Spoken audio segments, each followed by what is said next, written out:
1h39, vamos então à nossa entrevista sobre a reforma tributária, anunciada por mim agora há pouquinho. Convidamos para conversar com vocês o advogado tributarista Bruno Romano. Bruno, seja bem-vindo mais uma vez, obrigado por nos atender. Processo definitivamente encerrado, a partir de agora é mão na massa, é começar a colocar na prática as alterações feitas pelo Congresso Nacional. Nós temos a partir de agora e teremos ao fim deste longo processo um arcabouço tributário melhor, pior ou equivalente ao que nós tínhamos quando tudo começou, Bruno? Rafael, uma ótima tarde, uma boa tarde também a todos os telespectadores da Jovem Pan. É sempre um prazer estar aqui com vocês. E com relação ao arcabouço tributário, nós temos alguns pontos que melhoraram sensivelmente. Por exemplo, o contribuinte das relações de consumo não vai se ver mais diante da pandêmica situação da substituição tributária, por exemplo, que foi excluída pela Câmara dos Deputados e foi mantida na sanção da Presidência da República. Então isso foi um grande avanço em termos de relação de consumo. Nós vamos ter para o setor da indústria uma grande melhoria. Em termos de obrigações acessórias, entrega de declarações, vai haver uma simplificação.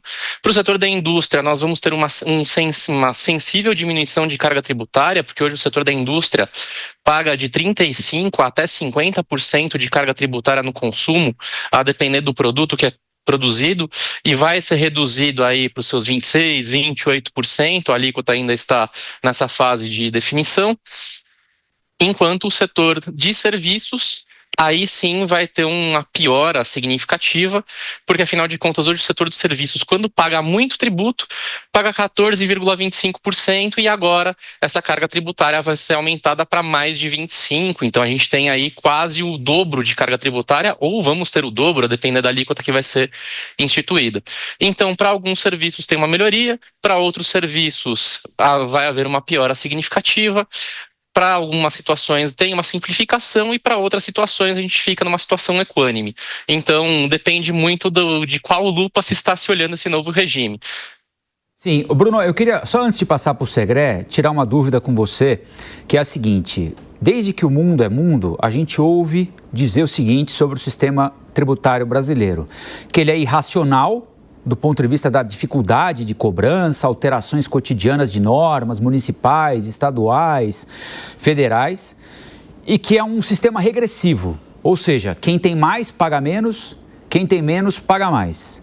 A reforma melhora esses dois pontos, ou seja, o nosso sistema, a partir de agora, ele é mais justo, quem tem mais paga mais, quem tem menos paga menos, e aquilo que convencionou se chamar de manicômio tributário, melhorou?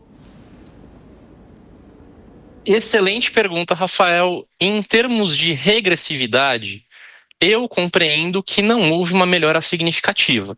Embora nós vamos ter o regime do cashback, que é justamente uma forma de você tentar proteger a população mais carente por meio da devolução de uma parte do tributo que é recolhido, ainda assim nós vamos ter sim uma regressividade muito latente. Porque, querendo ou não, a gente está tributando o consumo. Então, querendo ou não, seja rico, seja pobre, a carga tributária vai acabar sendo a mesma sobre o mesmo produto. Então, se for comprar, por exemplo, um celular novo, a carga tributária para o rico vai ser 26%, 28%. A carga tributária para a pessoa mais carente, 26%, 28%. A diferença é que esses 26%, 28% acabam sendo muito mais agressivos na remuneração da população carente do que de quem tem um maior poder aquisitivo. Então, no fim das contas, isso vai acabar não tendo uma diferenciação. Então, a regressividade, na minha ótica, ela continua existindo, continua havendo um maior atingimento de carga tributária com quem tem menor possibilidade de recursos financeiros. Por outro lado, de fato, algumas coisas vão ser simplificadas. Por quê?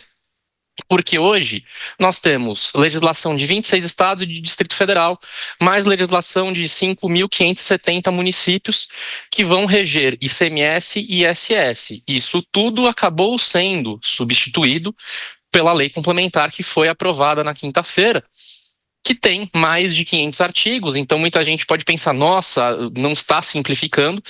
De fato, é uma legislação robusta que traz muitas regras, muitas exceções, então ela também é por si só complexa, mas nós estamos trocando um elefante de normas por uma outra norma que tem mais de 500 artigos.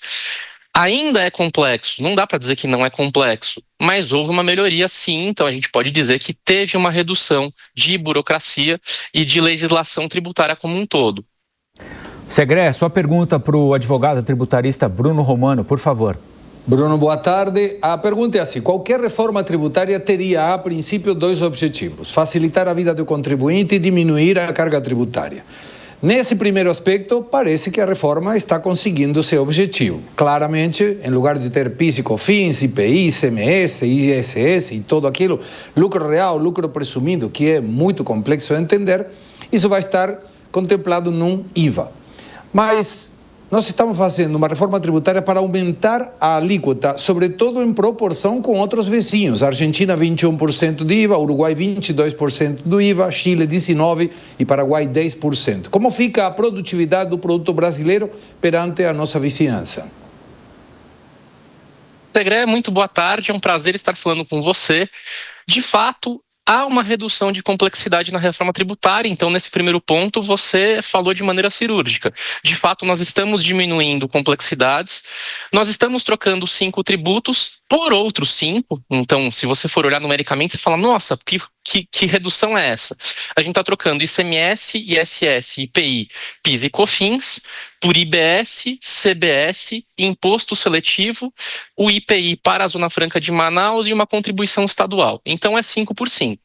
Mas a complexidade de fato vai ser reduzida, justamente por conta de obrigações acessórias, por número de normas tributárias. Então tem uma redução, tem um enxugamento, sim.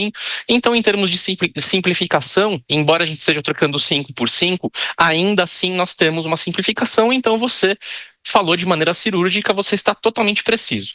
Em termos de carga tributária, para o setor da indústria no Brasil, o setor industrial especificamente vai ter uma redução de carga. Então, para esse setor especificamente, nós temos o atingimento dessa meta com relação à reforma tributária. O problema é que o setor da indústria não é o setor que mais representa o PIB brasileiro. Hoje, o PIB brasileiro é representado pelo setor de serviços. Os contadores, jornalistas, professores, médicos, entre outros, isso representa quase 70% do PIB.